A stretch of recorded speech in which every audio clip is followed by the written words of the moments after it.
How do you feel about the perceived inequality among our schools? Please explain. I'm not sure that I understand the perceived inequalities. My children again went to Kurtz and then to Heritage.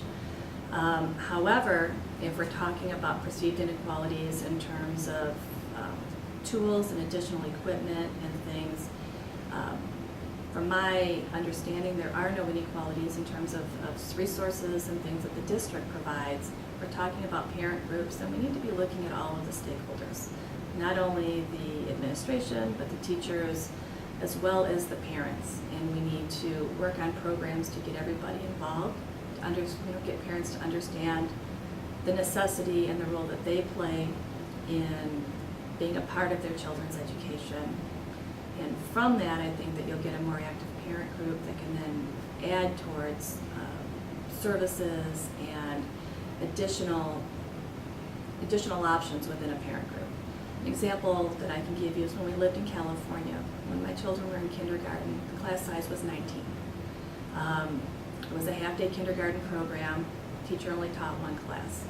The afternoon, my son was in the morning class, and in the afternoon class, that teacher was the assistant. They didn't have a gym program. That was completely run by the parents, as well as their music program and their art program was completely parent-led.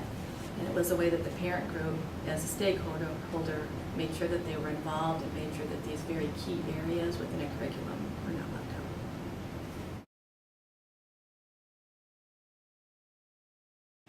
Well, I think that when you talk to anybody that's in any school, the good thing about our district and about the parents is they love their school, and they love where their kids are going, and they have a passion about it. And I think that that's the strength.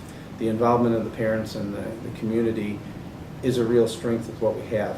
Having said that, there are always in a school district going to be differences between individual schools and between achievement ratings and what they could do.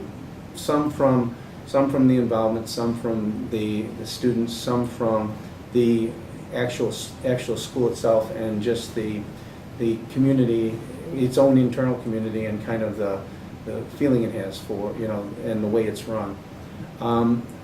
I think that we should go through and strive to make sure that we try to eliminate or reduce the inequities we have and try to have a balanced one. Everybody deserves the best education they could get.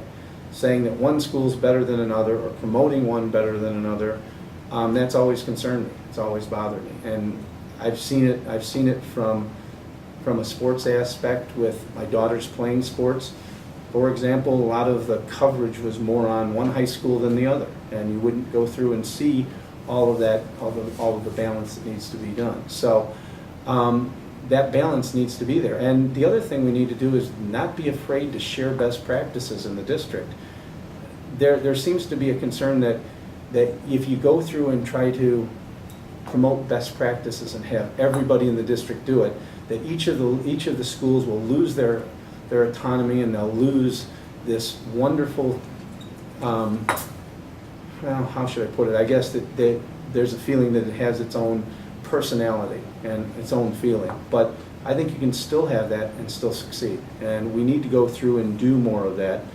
In the business world, in private industry, one of the ways we succeed is to go through and leverage best practices. We call it stealing with pride. Take an idea that somebody else has and make it better.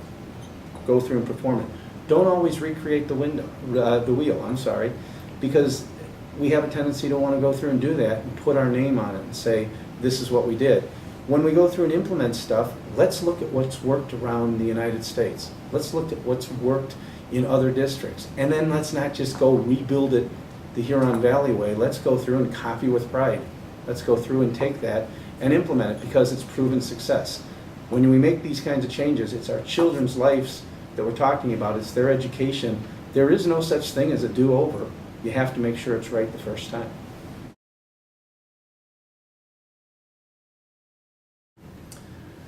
Perceived is the optimum word here. I understand that closing a building is an emotional issue for parents.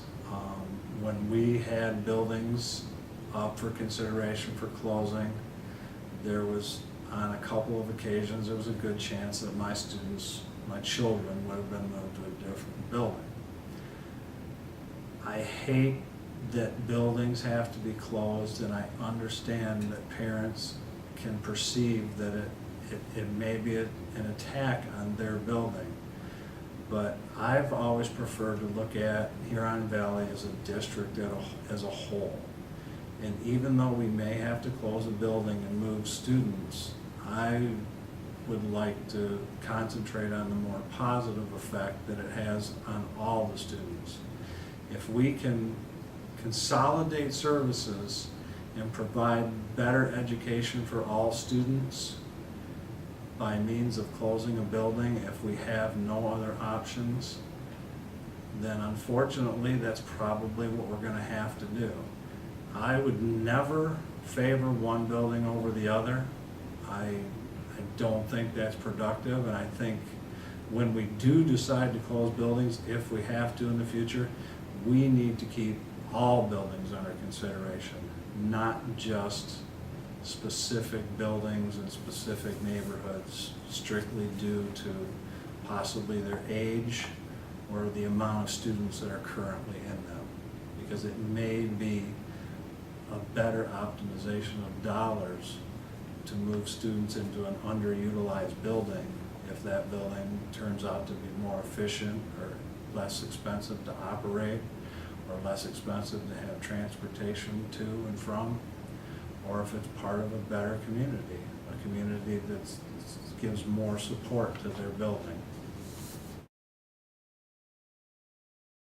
First of all, I'd like to say that there's a problem if there is such a deep perception of inequality within our schools.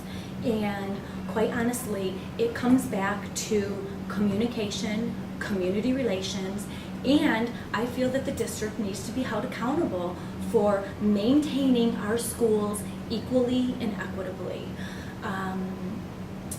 And again, those are issues that the board and the administration need to work together to make sure they're addressed, and there's accountability for that. Thank you.